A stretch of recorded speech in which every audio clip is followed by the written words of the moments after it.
You're listening to my cousin DLils on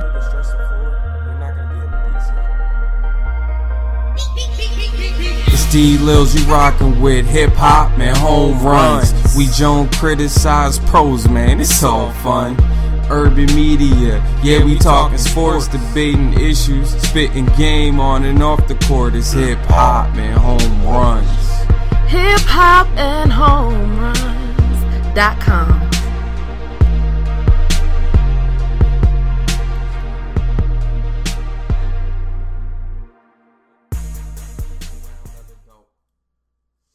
It's your boy DLils doing a special Saturday edition of Hip Hop and Home Runs. I wanted to talk to you guys today specifically about one topic in particular.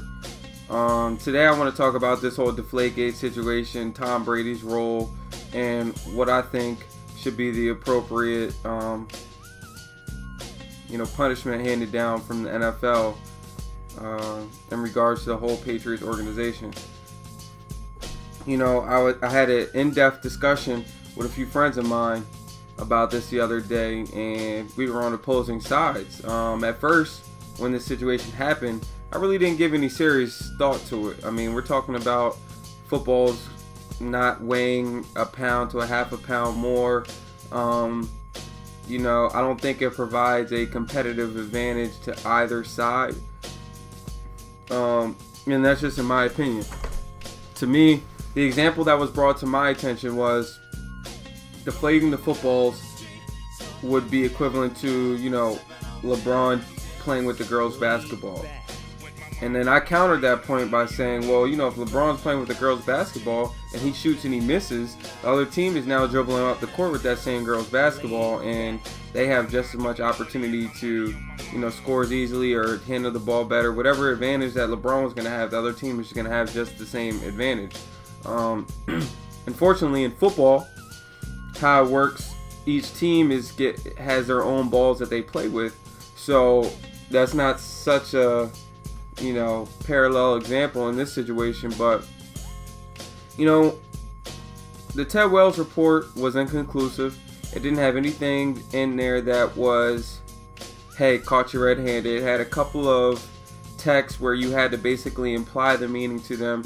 And frankly, if this was a court of law, that would not hold up in court. The things that, that he highlighted in his investigation packet. So I thought about this, and my first initial reaction was, okay, let's give him 4 games. Let's give Brady 4 games. He knew about some deflated footballs. He was giving guys UGG boots and stuff. I mean, who gives out UGG boots? And, that's some Tom Brady type stuff. But, my initial reaction was 4 games. And then, I started talking to the fellas out here, having that barbershop talk. And they brought up some good things that I want to highlight also on this podcast. So we're talking about nonviolent versus violent delegation being handed down. And I have some examples for you. And before I get to you what I believe he should be out for as far as games and suspension and, whatever else the NFL wants to do, fines. Before I give you my final verdict, I want to go over a couple things in the past so that you guys can understand that I'm being fair and just in what I'm saying here. Okay? I compared the Deflategate situation to, if I can bring in other type of charges and make comparisons, I'll compare it to a possession charge. It's a non-violent charge, but you did get caught having something on you that you were not supposed to have. I think that's adequate to compare it to that. As opposed to something like, unfortunately, Michael Vick, that's my guy, but I have to use him as an example. In this situation, the dogfighting would be a violent crime. It would be, attempted murder, manslaughter, whatever the case may be. And Michael Vick would be the ringleader of a crime mob, basically, if we were going to make the off-the-field comparisons. So, let's talk about a couple of the most recent issues that came to mind. We're not, for the purpose of this discussion, we're going to leave race out to begin with. So, we have Mike Vick. Mike Vick was convicted outside of the NFL for dogfighting, which is a violent crime. He was out of football 2 years. Served time in jail, prison. Adrian Peterson pleaded no contest to child abuse, which is considered a violent crime. Nobody died, but it's an act of violence against another individual or being. He was tried in the judicial system, and they decided that what he did not render jail time, so he was not given jail time. On the contrary, Roger Goodell held him out for the remainder of the season, and at that point, I believe it was game 4 or 5. I'd have to check to be certain, but I believe he was out the remainder of the season, which equated to somewhere to 10, 11 games, maybe 12. And he had to be reinstated into the NFL. Mind you, at first he was not even going to be out of football until the Vikings put him on their exempt list, or the commissioner put him on the quote-unquote exempt list, this imaginary list of, hey, you're not injured, but we're not going to take your money for you because we don't want to deal with it in court. So he was put on this list, and he was out indefinitely. 2 violent crimes here. Greg Hardy, not convicted, settled out of court. Domestic violence. NFL is trying to make a big issue, raise a lot of awareness on domestic violence issues. His crime would have been considered a violent crime. He was out of football. He's out of football for 10 games. Out of football all last year. So the first 3 examples here are all violent crimes, and the appropriate penalty that was handed down was you're out of football for the remainder of the season, or multiple seasons. And in the case of both Greg Hardy and Michael Vick, they were both out for multiple seasons. Okay, now let's talk about some non-violent crimes. Okay, Josh Gordon, no formal off-the-field charges. He's gotten some issues before off the field, but in particular, his very last one was an NFL, a quote-unquote NFL infraction. What I call an NFL infraction is it happened within the confinements of the locker room, the stadium, on the field. Okay, it didn't happen. It happened during business hours. That's an NFL infraction.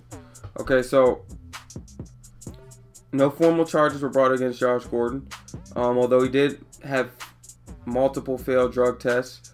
We're talking about non-violent crimes, and he's out of football this whole year for the remainder of the season. Granted, he was out last year for several games, so not the great example, but a non-violent issue. He's out multiple times. Richie Incognito, NFL infraction, personal conduct policy, non-violent crime. We're talking about, verbal harassment. It's a very gray area of what we would classify this as, but he was out of football for a year. Was not picked up by any teams last year. So, another non-violent NFL infraction. Okay, let's keep going. Bountygate. Okay, New Orleans Saints. Sean Payton out of football for a year. Jonathan Vilma out of football, and then that later was overturned. He was allowed to come back. A direct violation of the rules. In my opinion, Tom Brady violated the personal conduct policy. He lied directly to the commissioner. Is there conclusive evidence? I'm not sure. But from what I've seen at the Ted Wells report, I think that's enough information to imply that there was some wrongdoing. And the NFL does this all the time. They are a league that implies. See, I'm trying to be fair because the football player in me says, I don't know, Tom Brady should only be out 2-3 games max. But me as, a civil rights leader, me as an urban journalist, me in the media world, I have to look at this with unbiased goggles. I have to look at this from a subjective point of view. I have to look at this from an objective point of view. And from what I see, Tom Brady, in the rightful jurisdiction that should be handed down from Roger Goodell in the NFL, should be an 8-game suspension, nothing less. He should be out half of the football season. This is multiple issues by the same franchise. They've already taken draft picks before. They've already fined, the coach, the owner, multiple thousands of dollars. Okay, it's time for someone to get suspended. In my opinion, Tom Brady needs to be out of football for 8 games.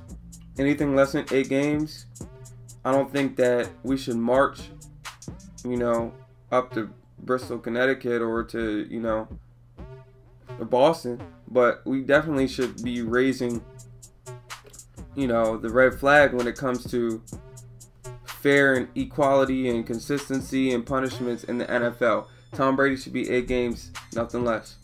And I really look forward to seeing what Roger Goodell's punishment is going to be for him and what the committee on personal conduct hands down. So, tune in to hiphopandhomeruns.com this week as I'll be following this story, and hopefully I don't have to talk about this anymore. Hopefully that he just gets the suspension that he deserves. If not, unfortunately, I have to bring it back up again. It's DLils.